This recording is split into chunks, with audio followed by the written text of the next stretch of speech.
लेखक महाशयांनी आवर्जून घरी नेलं. स्वतःची बक्षिसं, पुस्तकं, नामवंतांबरोबर काढलेल्या छायाचित्रांचा संग्रह यांचा एकापाठोपाठ असा काही ससेमिरा त्यांनी मागे लावला होता की यातून केव्हा सुटका होते असं झालं होतं. घरातून चहा आला. फरसाणाची बशी मधल्या पडद्यातून लेखक महाशयांनी घेतली, माझ्यासमोर ठेवली. पडद्यातून फक्त हात येत होते. चेहरा कोणाचा हे काही कळत नव्हतं. पाहिलं, एक उंच किडकिडीत बावळ्या डोळ्यांचा मुलगा माझ्याकडे कुतूहलाने पाहत होता. मी म्हटलं, ए ना, बस कोच्यावर. तो लाजून आत पळाला. चांगला 20-22 वर्षांचा मुलगा, असा लाजारू का? मध्येच मी पडद्याकडे कटाक्ष टाकतात चटकन कळे. पडद्याआडून एक डोळा बघतोय. मी बघतात डोळा गायब. भांगडी वाजते एखादी. बघितलं की गायब. मी लेखक महाशयांना विचारलं, आत कोण कोण आहे? पत्नी आहे, मुलगी आहे, मुलगा आहे. मग त्यांना बोलवा की बाहेर. घरी आलोय तुमच्या तर ओळख करून द्या. ते सर्व असे पडद्याआड का? नाही, त्यांना काही साहित्यात इंटरेस्ट नाही. हा बघा, मुरलिया पुरस्कार. महाशय स्वयंलुप्तीतून बाहेर येतच नव्हते.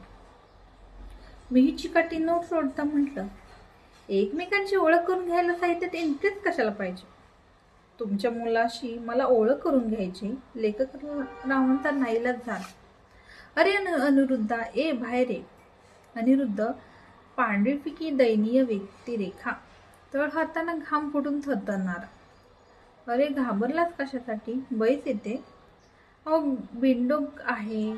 झालं, त्याला काय कळतं साहित्यातलं? लेखक राव, काय करतोस तू?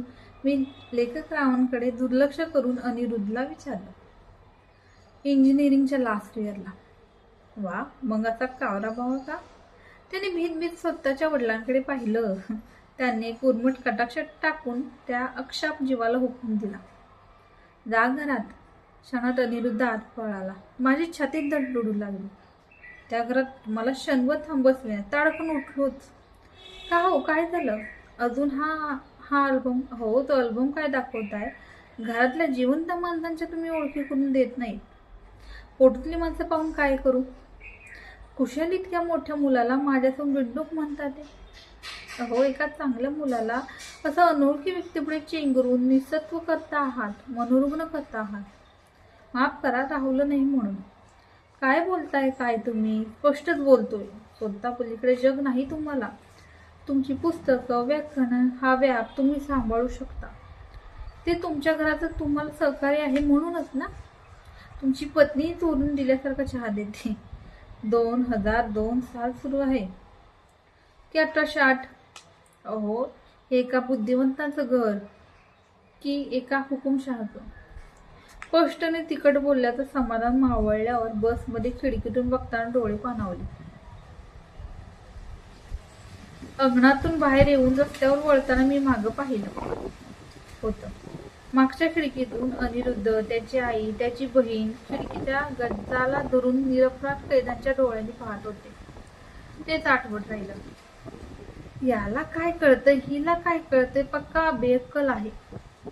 असे शिक्के एखाद्याच्या कपाळ मारून मारून आपल्याच माणसाला निगरगट्ट उर्मट माणसं कसं पार्श्व ओशून टाकतात ते मी अनेकदा अनुभवलंय.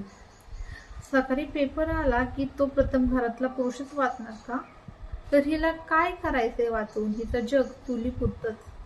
घरातली स्त्री ही पहिला हक्क यांचा असा कायदा असल्यासारखी वाचत असलेली बातमी पूर्ण न करता नवऱ्याकडे पेपर सरकवते. आपल्यावरले शिक्के भिरकावून नेण्याऐवजी त्या पुरुषांचा अहंकार जोपासून ते पक्के करण्याची ही सवय या ढाकातूनच लागलेली. सगळं घर कसं ढाकात. आपल्या वाहना करकरल्या की सारं हसरं नाचरं घर कसं उदास होतं. त्याचा एक हिंसक आनंद ही मंडळी घेत असतात. हिला काय कळतंय? अशी तिय्यम वागणूक देत देत आपोआप काही जाणण्याची, कळून घ्यायची क्षमताच क्षीण होत जाते. न्यूनगंडाचं रोप वाढत जातं. जसं काही या उद्गारवीरांना सगळं कळत असतं. खरं तर घरातल्या इतर माणसांना गुलाम करण्याची विकृती निर्माण होते ती स्वतःतल्या हीनगंडा पोटीच. स्वतः कुठल्याही क्षेत्रात न फुललेले, बाहेरच्या जगात ज्यांना आपली खरी किंमत माहीत आहे, असे स्त्री पुरुष स्वतःची एक कृतक प्रतिमा निर्माण करतात. त्या प्रतिमेने घरातल्या इतर घटकांना कानाकानाने कुरतडून ओरबडून खाताना अशा हीन गणनांना सुरवंटी आनंद होतो. खरं तर अशा वेळी घरातल्या शोषित घटकांनी बंडखोरीची भूमिका घेतली पाहिजे. पण ही बंडखोरी तरी येणार कुठून? बंडाचे पाय त्या मंडळींनी रुळे पांगळे करून ठेवले आहेत. सतत कमी लेखून निष्प्रभ करून टाकतात हे लोक एखाद्याला. अशी खरं पाहिलेत की ज्यात खूप माणसं असतील तर त्या घरात एखाद्याला कायम हरकाम्या म्हणून वापरतात. 24 तास राबणारा हक्काचा नोकर म्हणून आपल्याच रक्ताचा नातेवाईक गुलाम म्हणून तयार करतात. त्याला ना शाळा शिकवण्याचा प्रयत्न करत नाही तर कला अवगत व्हावी म्हणून कोच देत. त्यांना फक्त तुमची भाजी आणायची, कपडे इस्त्री करून आणायचे, बुटाला पॉलिश करायचं, तुमच्या मुलांना शाळेत सोडायचं आणायचं, बस. हीच कामं सतत सांगून सांगून आपल्याच भावाचे बहिणीचे चेहरे आपण घरगाड्यासारखे बिनघडलेले करून टाकतो. सतत एक डॉमिनेशन, दुसऱ्याला चिरडायचं, हा एकच धंदा, याला काय कळतंय, हा एकच सूर. घरात मोठ्यांच्या गप्पा, यानं फक्त चहाचा ट्रेच आणायचा, सगळे सिनेमाला गेले, यालाही न्यायचं का? तर तुमची मुलं काळोखात रडली तर हा बाहेर घेऊन त्यांना खेळवत राहील. आपण आपल्याच मनाचं कसं शोषण करतो हे स्वतःच्या नशेत कळत नाही किंवा कळत असतं, पण स्वतःचा स्वार्थ साधण्याचा उन्मत्तपणाने संवेदनाचं बोचट झाल्याने ते न कळून घेणं सोयीचं वाटतं. त्याच्या उन्मत्त दुसऱ्याला वारंवार बावळट ठरवून एखाद्या अवंग्याचं सत्व खाऊन टाकणाऱ्यात स्त्री पुरुष भेद नाही. ती एक होते आहे, ती कुणातही असते. अशा शोषणग्रस्तांमध्ये एखादी कमी शिकलेली जाऊ असेल, नणंद असेल, दीर असेल, अगदी मुलगाही असेल. आम्ही काय बाबा अडाणी हा न्यूनगंड पुष्कळ स्त्रियांमध्ये निर्माण केलेला असतो. बॉयकट करून वेळोवेळी इंग्रजी फाडणारी चंड जाऊ असेल तर दुसऱ्या गृहिणी जावेला उगीच स्वतः कमतरता जाणवते. ती काय मॉडर्न, आम्ही आपली चुलीवर जळायची, या उगीच स्वतःकडे घेतलेल्या कमीपणामुळे ती चंट स्त्री चटावते. प्रेमळ गृहिणी असलेल्या उत्कट पुरणपोळी करणाऱ्या मोठ्या जावालाही आपल्या टोकदार बुटाखाली चिरडायला ती मागे पुढे पाहत नाही. तिचा नवराही बहिणीला बोलायचं नाही असं, आईची टीका नाही ती मला असं सांगत नाही. त्या नवऱ्याला आपली बायको चंट उर्मट आहे याचंच कौतुक वाटतं. मोठे दीर बिचारे कचेरीत रमणारे देवमाणूस आपल्या बायकोला घेऊन देत किती राबून, त्या भोळ्याचा मुरोस्त्र पत्ताच नसतो. हळू त्या बुद्धिमान गृहिणीवर बावळटपणाचा लेप चढतात. न पुसलेल्या कंदिलासारखी काळवंडून जाते बिचारी. हुशार स्त्रीला आपण बावळट करतो. संगणक चालवण्यात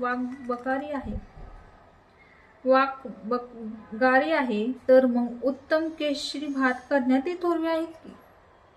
परदेशी कंपनीत चकाचक वावरण्यात जर अक्कल असेल तर एखादी गृहिणी घरातल्या मुलांना श्यामशाही वाचून दाखवून घडवते. हे काय महागातलेपण आहे?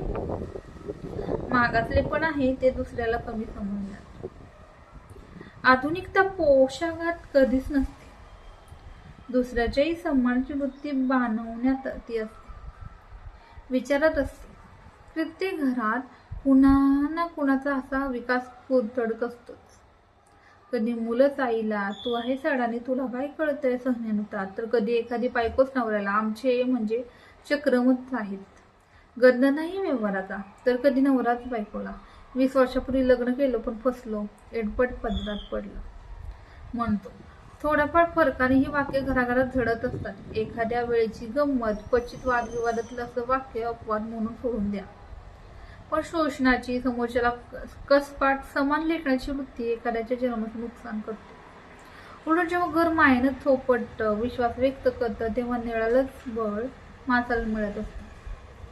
सामान्य वकुबाच्या आपल्या माणसाला उलट आपणच पाठीशी राहून सावरायचं.